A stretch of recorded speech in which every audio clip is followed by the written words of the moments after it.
Chris Cuomo here. Thank you for joining me at the Chris Cuomo Project. And boy, do we need each other right now. And I don't even think we're sure about why. Charlie Kirk is dead. Charlie Kirk was murdered on a college campus doing in Utah what he thought was part of the answer, which was getting people to prove him wrong, to try to defend or defeat ideas with ideas in dialogue. And he was killed for it. And I don't even think we know what the problem is. I know a lot of people are upset, but a lot of people are upset for very different reasons. And I watched it all happen the day before September 11th.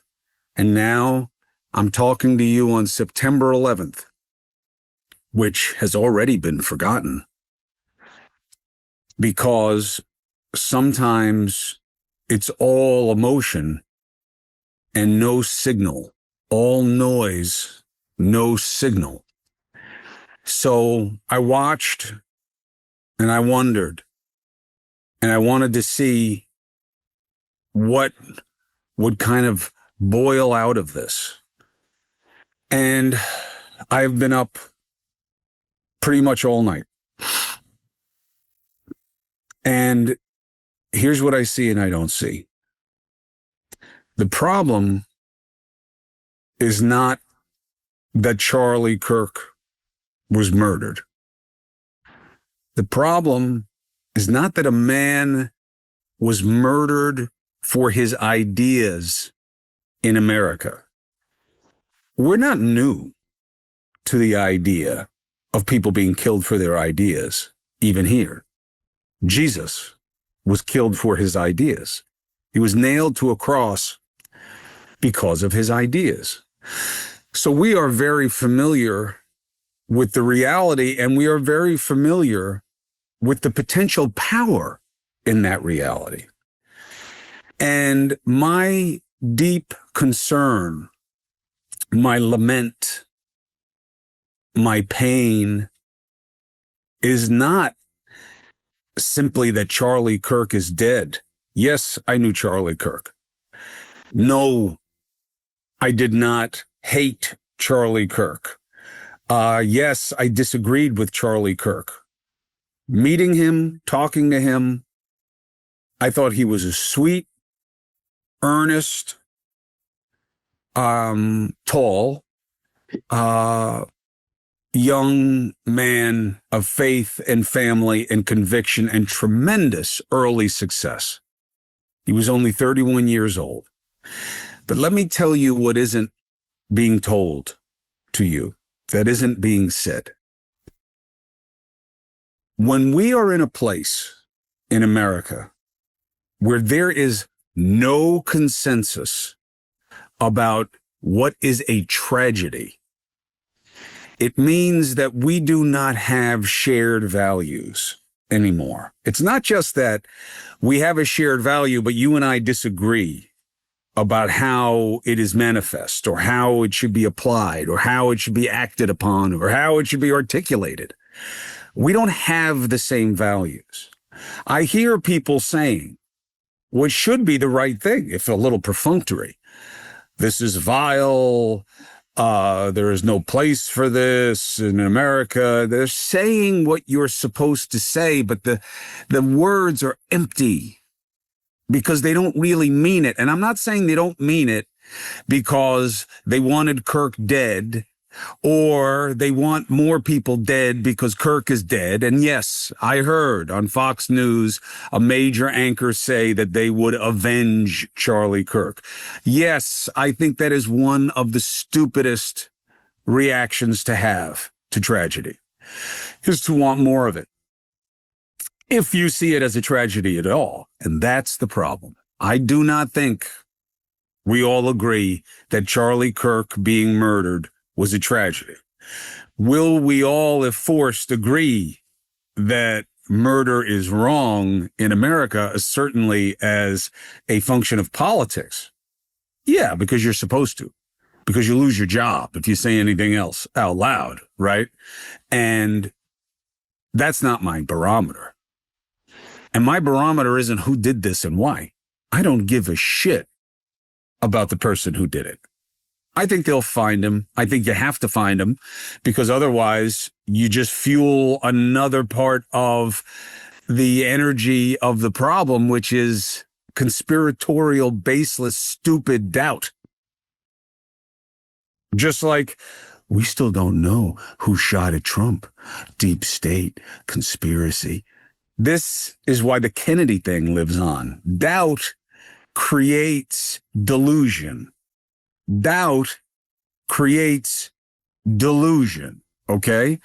So you got to find who did this just to end, I wish you guys could see how I see, because I am not part of you. I am not part of your sides of your teams.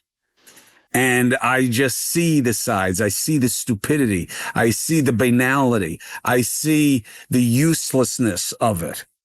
And I know I am right. And I know that if you believe in the sides, that you are wrong and that you are misguided. So that here we are in a moment, not where we're dealing with the loss, where we're dealing with the fear, where we're dealing with the tragedy, but where we are dealing with this idea that people believe in America that they have a right to judge the worth of a man's death. There are people saying, what should be said right now is, okay, we've had it. We've had it. We've had it. Enough. This is too much. This is a moment. I think it's a moment. I think we're living a major moment right now. And it's not going to just fade, but it is not conciliatory.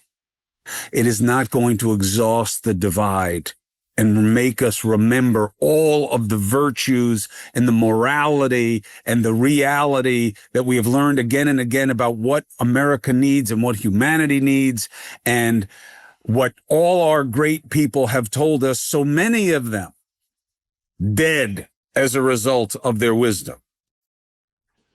Only light drives out darkness. That's Dr. King, right?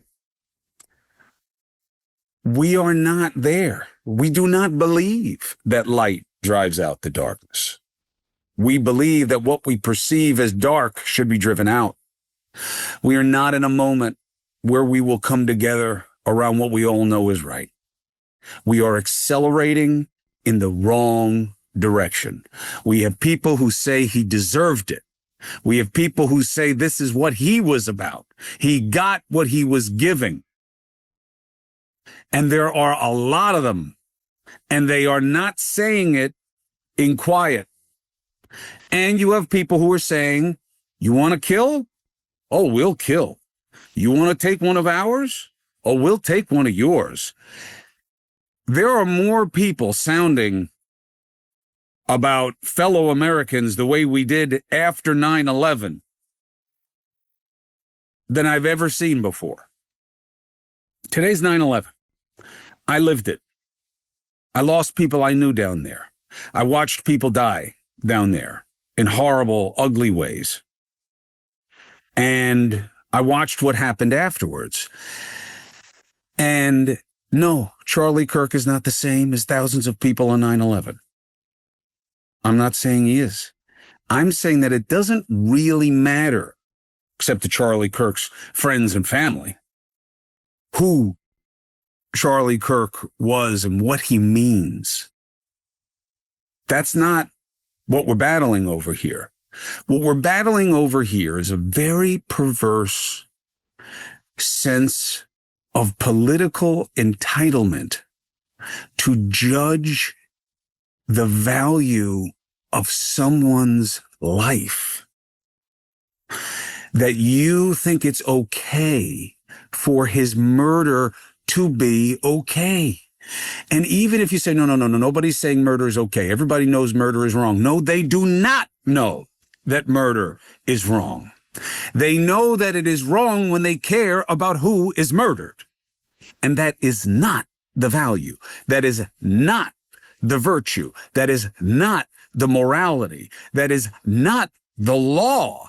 And that is why we have law. We need law because people do not have a sense of inherent decency and morality. And we're seeing that right now. This guy got what he deserved. Hateful guy saying hateful things, making people doubt this and doubt that and feel like this about trans and feel like this and said that. He said deaths were worth it to have the Second Amendment. You know this all exists. Support comes from OneSkin. OneSkin, you can tell when you use it that these are people who are putting science first, okay? It's not a fad. It's a fixture in your own hygiene and self-care work. So, OneSkin is known for like cult favorites, right? OS01 body, OS01 face, OS01 eye. Why? Because OneSkin stands out because they're a science-first approach, okay? That's what matters to me. To me, it's only that you know what people can show. And OneSkin, they really go all in on that.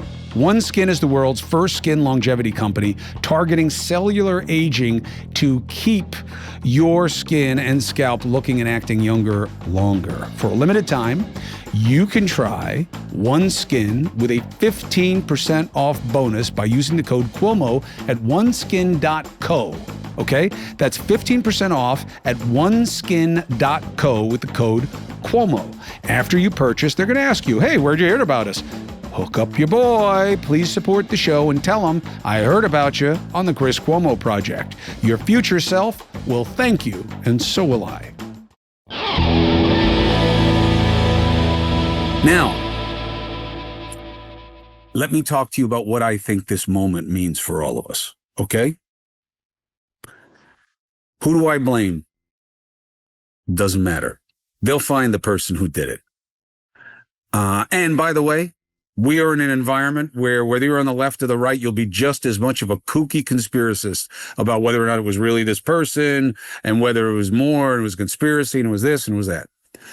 There are two things that I want to say and that I think this moment warrants, okay? The first one is there are going to be more, okay? And if it is like a Charlie Kirk counterpart from the left, we're going to have really, really big problems in this country. Because once we start the one of ours, one of yours, it's over. And the conspiracy theories about maybe Russia did this, maybe an enemy did this because they know how close we are to civil war, that will have some bite to it.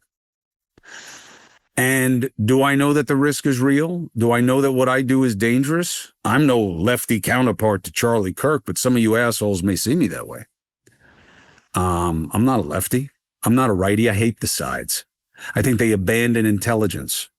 I talked to Charlie about this, that I think that we and he have been conditioned to see things through a lens. Now, he would say, yeah, my lens is my faith. Okay, but I don't think Jesus would have been a far-right conservative. And I also don't think it matters because I did not value Charlie Kirk's life differently because I disagreed with his ideas, even though I found some of his ideas to be dangerous and destructive. We are not able to make that separation anymore. So there are going to be more of this. This is who and what we are.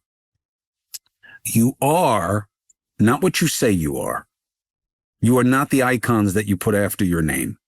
You are not your little cross. You are not your Star of David. You are not your scales of justice. You are not any of those fucking things. You are what you do repeatedly. That's what you are. And all the virtue signaling of how sad this is, how wrong this is, how we need to remind ourselves. No, this is who we are. This is who we are. Is this us at our best? Is this us at our worst? It doesn't matter. This is who we are. Now, what do you do with it? I have no idea. I know what I'm going to do with it, but I don't know what we do with it. It is not a threshold or watershed moment. I wish it were. Sure. I wish it were. That we've had enough, that we come together, that we remind ourselves what it's really supposed to be about and what a battle of ideas is supposed to manifest as, and what our polity, what our politics, what our government, what our governance is supposed to be about, but we're not. And that takes me to the second reason.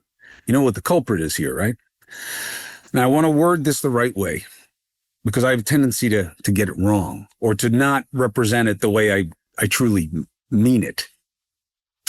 Do you know the adage, the line, the quote, the aphorism from the 60s, a guy named Marshall McLuhan, who wrote one of the early seminal works on media. And he coined a phrase that is deep and layered and a little confusing, but true. The medium is the message. Now, what Marshall meant by that is that the way that things are reported and relayed can often fundamentally shape and even almost determine how they will be received and their level of importance and their context. A story in a newspaper that starts off with a picture that is horrific and a couple of lines that are juiced to evoke or provoke in a certain way, that's it, it's over. The medium, how it is, how big it is, how much there is, the urgency, the intensity, the ubiquity of it, that can be the power of it beyond whatever they actually say or write. Social media has become the message. It is no longer what I used to excuse it as. Oh, there's some great things on there. There's some bad things. The democratization of media is going to be a mixed bag. More isn't always better. That's how I've always explained it. And that's how I saw it. I don't anymore. I don't. Can things change? Yes. But where are we right now? Social media. The medium is the message. And it is an instrument of destruction, of connivance, of manipulation, of deceit, of destruction, and of division. That's what social media is in our society. Now, can I give examples of it being something more and better than that? More? No. Better? Sure. Sure. I learned how to tie my knots for fire school. I learned so much about how parents process pain and how they deal with kids and the universality of so many of our struggles. And there's so many helpful tips for hobbyists and information and histories and amazing things, incredible curated content. But that is not its net effect, its real footprint in our society. It has become a tool of destruction. When the richest man in the world, who controls the most powerful platform in our media, writes that the left is the party of murder, and then decides, Elon Musk I'm talking about, the stupidest genius I've ever been around. And no, I'm not going to excuse it because he's autistic. I have a lot of autistic people in my life. They are not all morally bankrupt, okay? They don't all say the stupidest thing at the worst time. All right, I don't know what it's about with him, and I don't give a shit, to be honest. He is, in my opinion, exhausted his usefulness. Now, does that mean he should be murdered? No, because that's not how I see the value of human life. But would I be surprised? No, I wouldn't be surprised if it's me. I mean, that's where we are. It's who we are. That's who we are. But when he can write the left is a party of this, and then he goes on this thing about why black is capitalized and why white is not, the medium is the message. We are about division and hate of what we oppose. There are not one or two.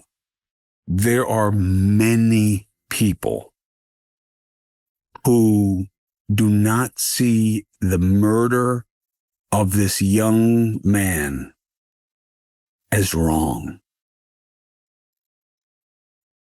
And there are just as many or more who see his murder as something to be avenged.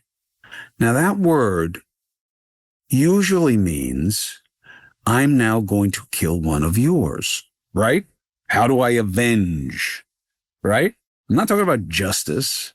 I'm not talking about investigating.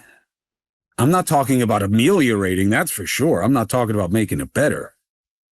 Why would you even use that word? Because that's where and who we are. Support comes from the Freedom from Religion Foundation. Why would I be about that? I'm anti-religion? No, I am not anti-religion. You want to believe it? That's great. I don't want your beliefs put on me, especially in the public square, especially by my government. Public money, religious agenda, zero accountability. That's what's happening in our schools. 10 commandments on the walls? What if that's not your faith?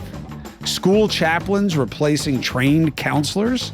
Hey man, that's for church. That's for my personal life. That is not for public education. And this is all being done with taxpayer dollars? What happened to the First Amendment?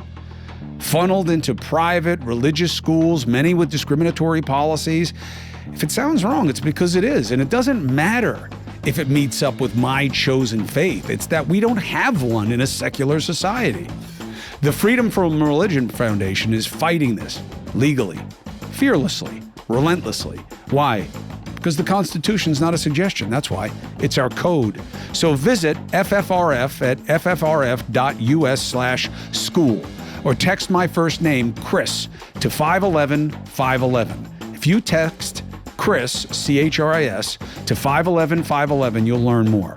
You want real freedom? You're going to have to fight for it.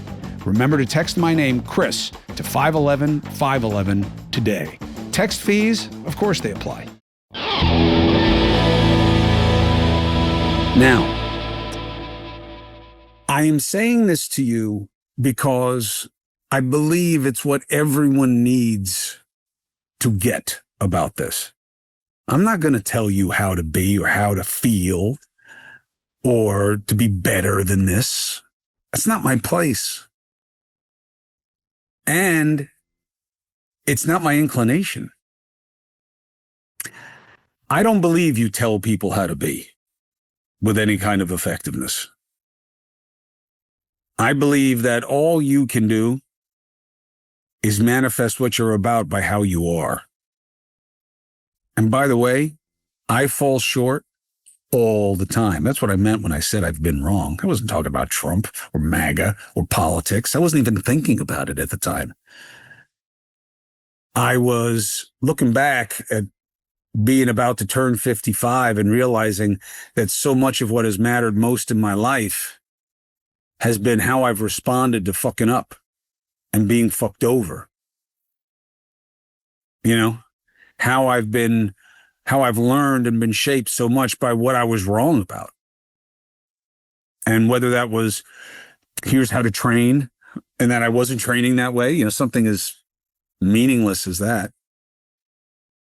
But what would work and wouldn't work professionally, personally, as a parent, as a partner, as a friend, as a sibling. It's being wrong that is often the gateway to anything better. And that's all I control, is what I do. That's all each of us controls. So on one level, the value of the moment, if there must be one, is what you do with it and what it means to you.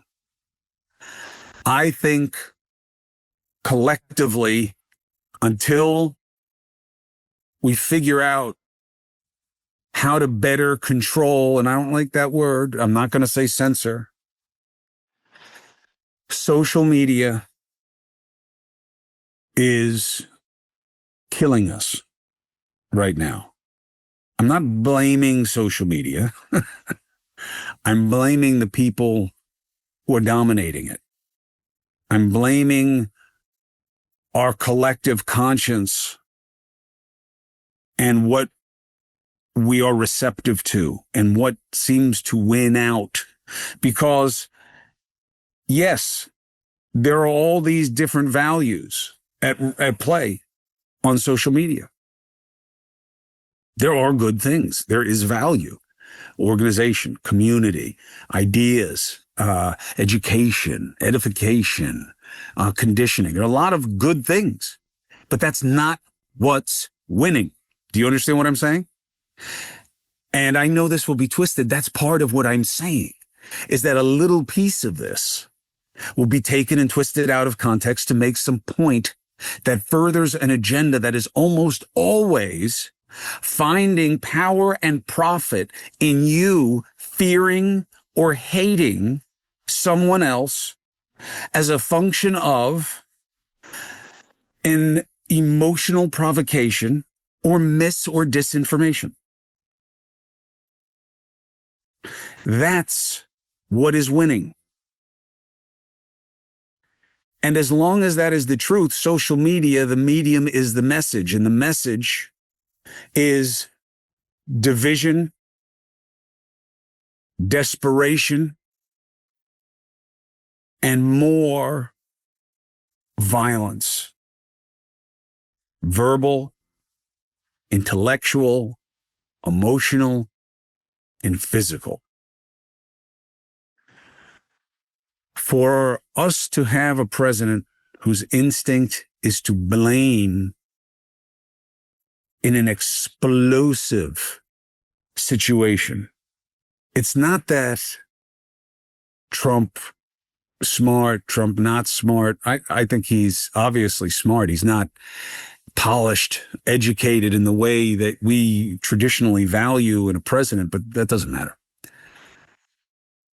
It's that this is who we are right now. And by the way, you guys who hate Trump and believe he's the problem, why are the words from your chosen ones so hollow? Bernie Sanders, I haven't even heard from AOC, and I want to because I think she matters. I think she's part of the solution if she wants to be, not just part of the problem, the same way all of us have that agency about what to do. She's absolutely a divider. Bernie Sanders is absolutely a divider. Now, you can argue, they all are, Jeffries, Schumer, all of us who have been given power under the banner of a side, that's what they're spending their time doing, is pointing at the other side and saying, we got to stop them. This is where that gets us. And more of it. This. Because think about it. What's different with Charlie Kirk versus the Minnesota lawmakers? You don't think it's about the same thing? Now, for most of you, there's like a check valve. Oh, both sides. Oh, he's doing both sides. Not supposed to do both sides. Oh, this is bad. Charlie was bad. It's bad that that's it. Let's just stick with this. And that's why the other side won't stick with this. He's not their guy. So either this is what he gets for spreading what he was spreading, or I'm not really sure what happened. It may have been the right that took him out. That's why you got to get it right. That's why I criticize Kash Patel for tweeting instead of just doing the job of getting it right. Okay? We do not need to hear about the FBI bringing someone in only to release them because they got the wrong guy. We need better than that. Transparency. I don't want transparency when the communication gets more commitment than the dedication to the actual exercise. You know what I'm saying? I don't want a football player who's spending more time telling me why he's running than just running as fast as he can. Do the fucking job. Find out who did this. And then we'll figure out how we feel about it and what it means. Social media. We have to address what it is used for and how it is used. And I don't know the answers. I don't, because I'm a free speech guy. And I'm a free speech guy to the extreme. And I don't know what the answer is, but I know what the problem is. And I am not surprised, as many in my business are, about the mixed reaction to Charlie Kirk's murder. The only part that I'm getting wrong, I'm pretty sure, is, and I hope for my family's sake that this is not the part of this that survives, but I'm probably missing how dangerous the environment is for people like me. I'm probably ignoring it. I'm probably underestimating it.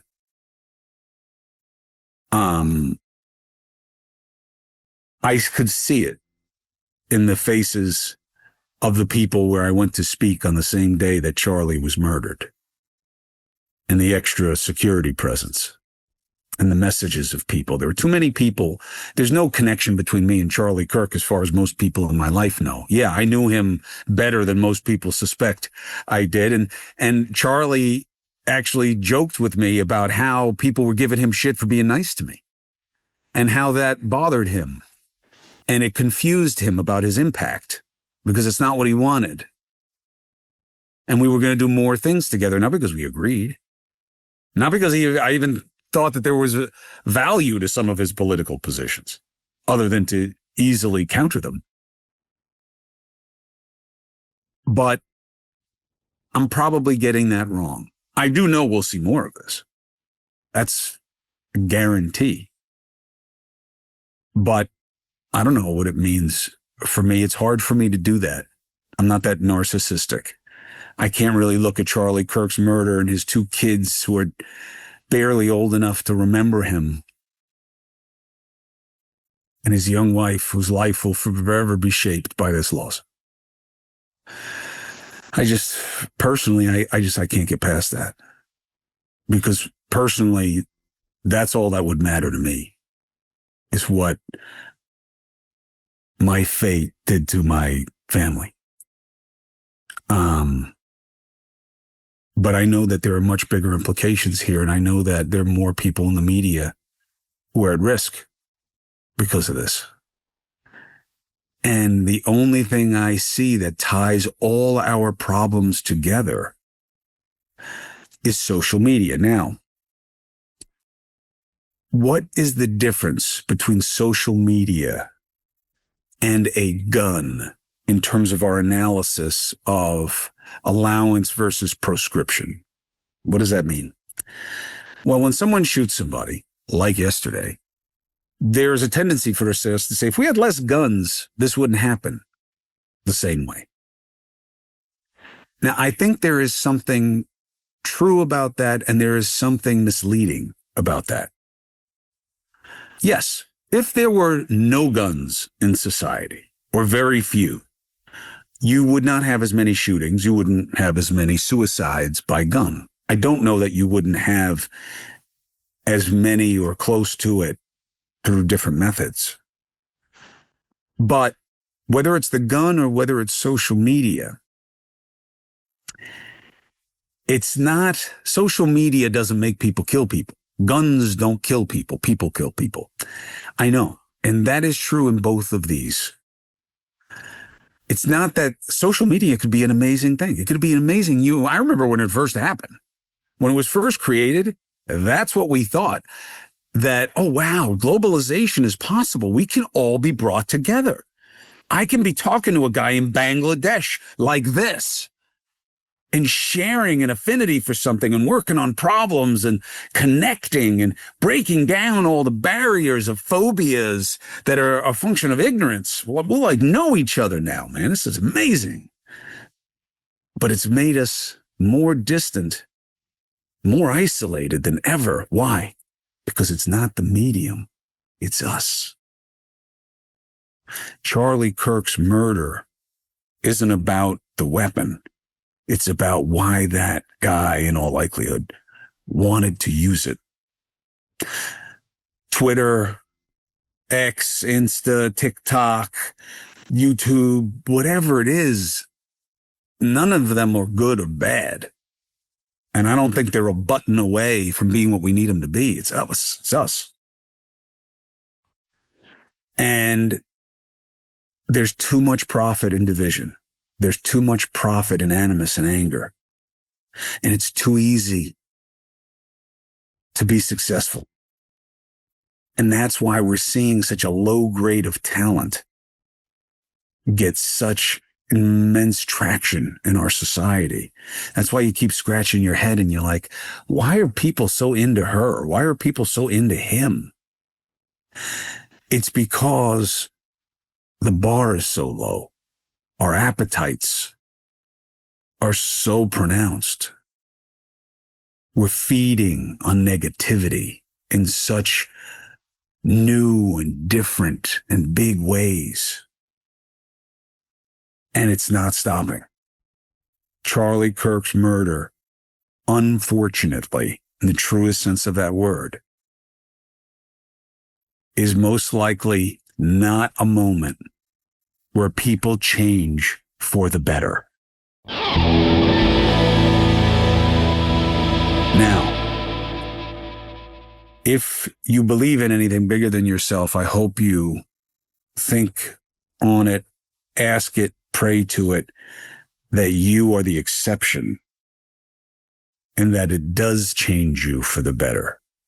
It does make you see and do differently than you did. Even if that means that you're one of the ones who've been getting it right, that you reach out to those who are not in a different way and figure out how to create some kind of difference. Because if you're getting it right, there's still so many who are getting it wrong that need somebody or something to change their course. And I'm not saying we're a bunch of murderers in the making. I'm saying that Charlie Kirk's murder has no meaning beyond what each and all decides to do with it. I don't believe that Charlie Kirk was any kind of, look, I'm sure he'll be lionized in death, and that's what we do. And I don't feel one way or the other about it. I'm not doing that with Charlie because I don't believe there's a need to. I believe that what made that happen is what needs to be addressed, not who it happened to so much. I do feel for his family, though. And I think Charlie was a nice guy. And I think some of the ideas he had were not so nice. But I personally never wanted anything bad to happen to him because of it. And even in that world of kind of nasty, righty, fake, masculine pod bros, he was really one of the nicest ones, even in his disposition. He would have been very low on the list of people I thought that would be targeted this way. Our president has been shot. And there were more of you who thought it didn't happen or was fake or didn't count than saw it as a moment to maybe change how you talk about what and who you oppose. Now you have Charlie Kirk, who's 31 years old. And I can't tell you, I've never had more people reach out when a non-consensus evil person, like if it was Osama bin Laden, okay, I expect people to be like, I'm sorry, I can't feel bad about this guy. But I've had more people reach out to me saying they don't feel bad about this. that has led me to believe that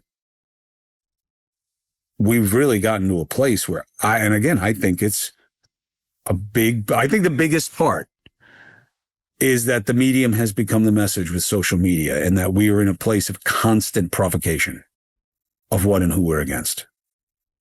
And what I'm going to do with it is try, and I'll fail, to remember that in how I use it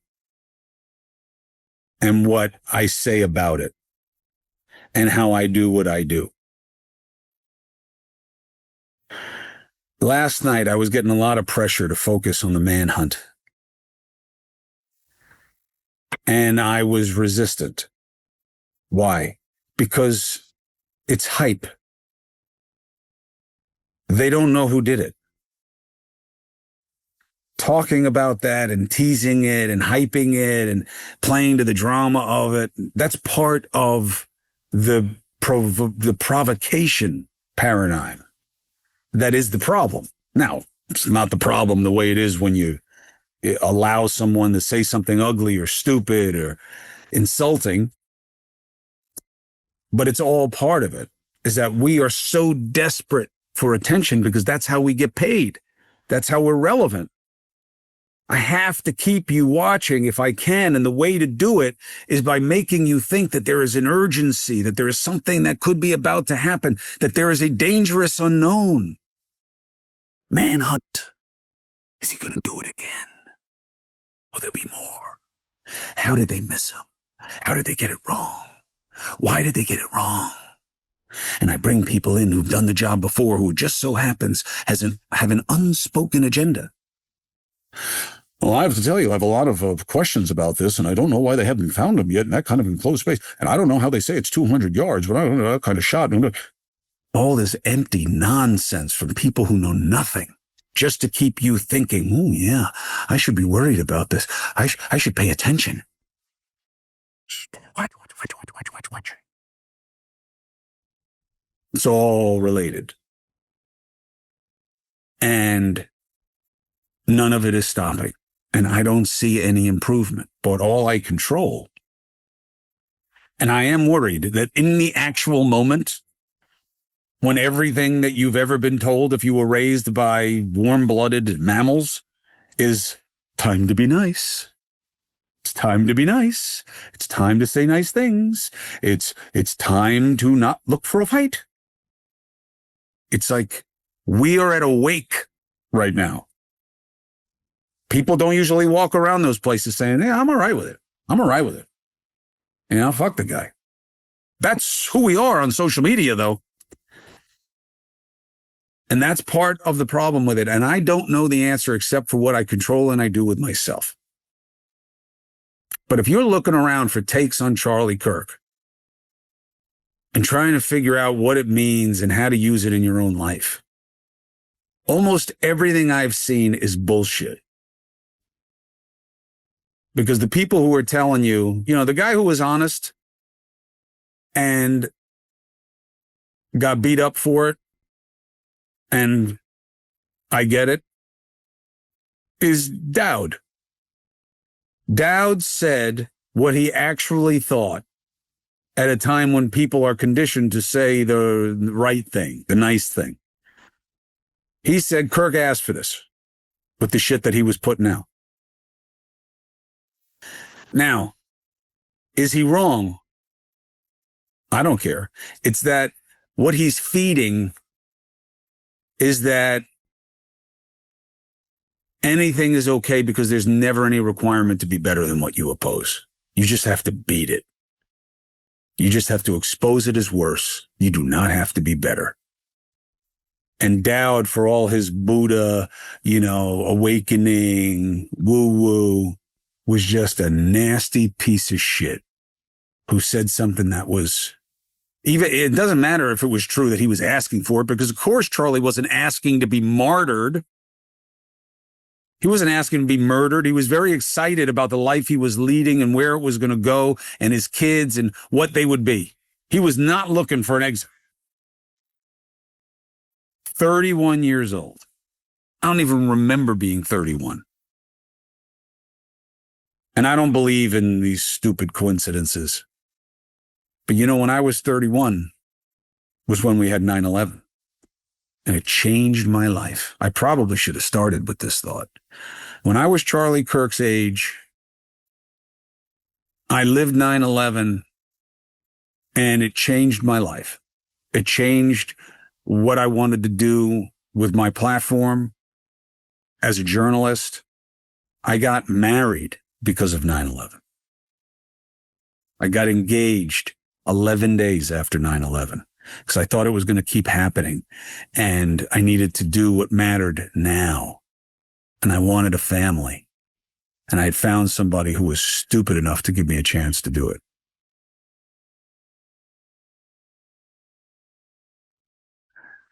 Best choice because it led to my kids. And that's what makes it the best choice for Christina as well. But she could have done a lot better than me. And that was Charlie Kirk's age when he was killed. 31. And what will I do with this moment? I told you that. What will you do with this moment? I don't know. But I hope you do something that is different than what we've all done until now. May Charlie Kirk rest in peace. May his legacy be an awareness among many that what got us here has to change.